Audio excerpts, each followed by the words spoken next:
केवल छत्रछाया तले जो मैंने अच्छा किसी कंट्राक्टर एठी केवल बीजेडी आ बीजेपी गवर्नमेंट डिफरेन्स है कलर डिफरेन्स बदली जाइए बसर रंग बदली जाइए जो तमिलनाडु लोक आसी राजनीति को बेपार करते बर्तमान बिहार को पड़ी चेंज होती ओडार लोक किसी ना ओडिया लोक किसी हो पारे आपड़ देखूँ जो बीजेडी सरकार करा मेट्रो से कहते राज्य सरकार संपूर्ण भाव में पैसा देवे बर्तमान तो डबल इंजिन सरकार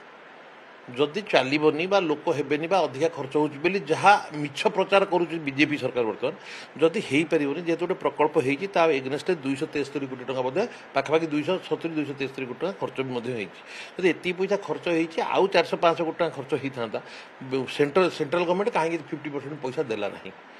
सारा राज्य कौन ओडावासी भुवनेश्वरवासी कौन सारा राज्यवासी जानी गोटे आम राज्य गोटे मेट्रो चलो आम गोटे नुआ जिन पाइबू आज ना काली तार रिक्वायरमेंट होता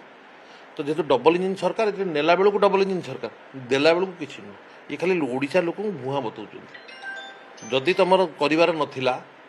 ताले से तो पदे विरोध करते जो डबल इंजिन सरकार आसीगला सब होगा तुम 50% से कहीं देलनि नदेक कौच बर्तमान रेलवे बोर्डर नियम हिसाब से लागू हो पारनी एटी लोक हेबेनी आज लोक न होते तुम जो पर्यटन कम्प्लीट होता से लोक होता केवल प्रहसन कर चल आउ कि कम नहीं एम कहार बीजेपी गवर्नमेंट जो भाया भाव में चली न चलवा संगे सामान से मैंने केवल छत्रछाया तले जो मैंने अच्छा किसी कंट्राक्टर एठी केवल बीजेडी आ बीजेपी गवर्नमेंट डिफरेन्स है कलर डिफरेन्स बदली जाइए बसर रंग बदली जाइए जो तमिलनाडु लोक आसी राजनीति को बेपार करते बर्तमान बिहार को पड़ी चेंज होती ओडार लोक किसी ना ओडिया लोक किसी हो पारे।